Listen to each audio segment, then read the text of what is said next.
Assalamualaikum warahmatullahi wabarakatuh. Yang terhormat Bapak Rega selaku dosen pengampu mata kuliah analisis multivariat kelas D. Di sini saya akan mempresentasikan bagaimana cara analisis multivariat dengan metode PET analysis. Sebelumnya, perkenalkan nama saya Kinasih Asta Karunia, NPM 22012010288. Saya akan mempresentasikan penelitian dengan judul Pengaruh Lingkungan Kerja Terhadap Kinerja Karyawan yang dimediasi oleh kepuasan kerja pada perusahaan Handbody GGS. Untuk variabelnya sendiri ada lingkungan kerja, yaitu variabel X, kepuasan kerja sebagai variabel mediasi atau Z, dan kinerja karyawan sebagai variabel Y. Kita lihat datanya, di sini ada 100 responden. Selanjutnya, kita langsung membuka aplikasi SPSS-nya.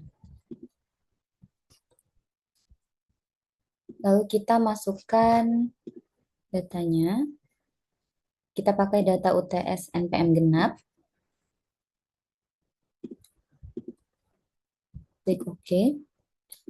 Lalu untuk di measure, kita ganti X1 sampai X5-nya ini dengan ordinal.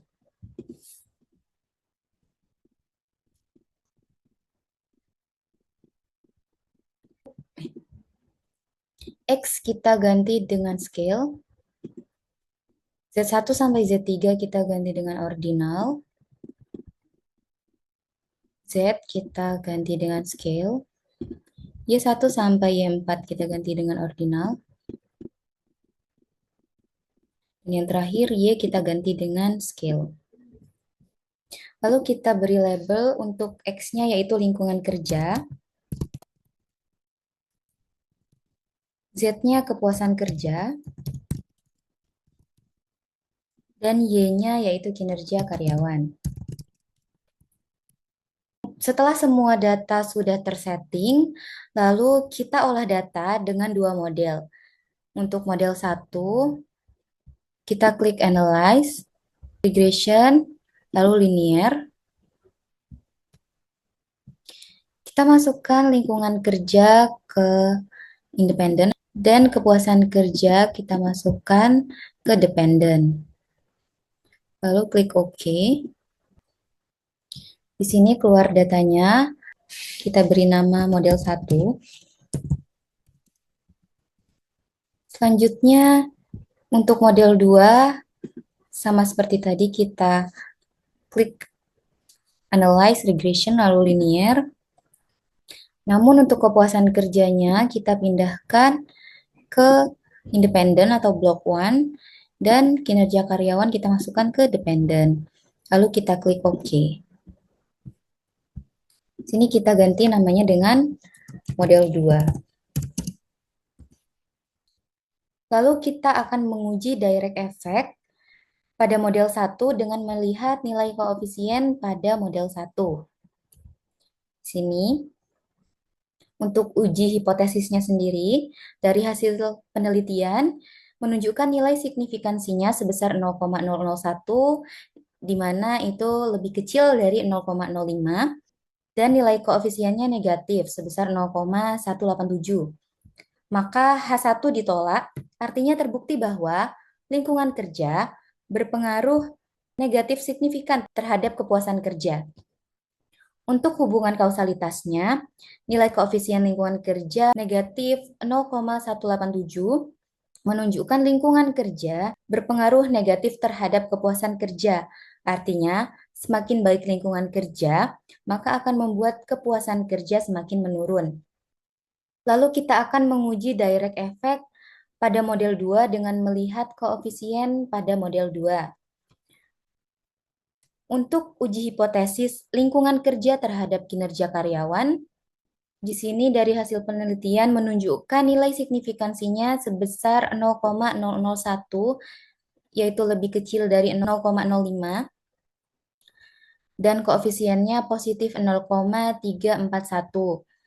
Maka H2-nya diterima, artinya terbukti bahwa lingkungan kerja berpengaruh positif signifikan terhadap kinerja karyawan.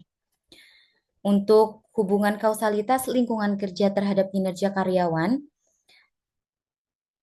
Nilai koefisiennya positif 0,341 menunjukkan lingkungan kerja berpengaruh positif terhadap kinerja karyawan. Artinya, semakin baik lingkungan kerja, maka akan membuat kinerja karyawan semakin meningkat. Untuk uji hipotesis kepuasan kerja terhadap kinerja karyawan, dari hasil penelitian menunjukkan nilai koefisien sebesar 0,001, yaitu lebih kecil dari 0,005, dan koefisien positif 0,555, maka H3 diterima. Artinya terbukti bahwa kepuasan kerja berpengaruh positif signifikan terhadap kinerja karyawan. Untuk hubungan kausalitas kepuasan kerja terhadap kinerja karyawan, nilai koefisiennya positif 0,555 menunjukkan kepuasan kerja berpengaruh positif terhadap kinerja karyawan. Artinya, semakin baik kepuasan kerja, maka akan membuat kinerja karyawan semakin meningkat. Kemudian, untuk menguji indirect effect, dapat menggunakan web Sobel test. Kita buka webnya, lalu di sini ada tabel, ada kolom. Pada kolom input A, kita masukkan nilai koefisien lingkungan kerja terhadap kepuasan kerja, yaitu sebesar min 0,187. Lalu pada kolom B kita masukkan nilai koefisien kepuasan kerja terhadap kinerja karyawan sebesar 0,555. Lalu untuk standar error A, kita masukkan standar error lingkungan kerja terhadap kepuasan kerja, yaitu sebesar 0,050. Dan untuk standar error B, kita masukkan standar error kepuasan kerja terhadap kinerja karyawan sebesar 0,126. Setelah semuanya kita input, lalu kita klik calculate, hasil analisisnya dapat dilihat menunjukkan nilai signifikansinya lebih kecil dari 0,05, yaitu sebesar 0,00435894. Maka H4 diterima. Terbukti bahwa kepuasan kerja mampu memediasi lingkungan kerja terhadap kinerja karyawan. Lalu kita lakukan uji koefisien determinan. Uji koefisien determinan bisa kita lihat pada tabel model summary. Untuk model 1 di tabel model summary model 1, adjusted R square pada model 1 sebesar 0,114 menunjukkan bahwa lingkungan kerja mampu mempengaruhi kepuasan kerja sebesar 11,4% dan sisanya dipengaruhi oleh variabel lain di luar penelitian. Lalu pada model 2, kita dapat melihat di model summary-nya, nilai adjusted R square pada model 2 sebesar 0,243 menunjukkan bahwa kepuasan kerja, lingkungan kerja, mampu mempengaruhi kinerja karyawan sebesar 24,3% dan sisanya dipengaruhi oleh variabel lain di luar penelitian. Sekian presentasi dari saya, kurang lebihnya mohon maaf. Wassalamualaikum warahmatullahi wabarakatuh.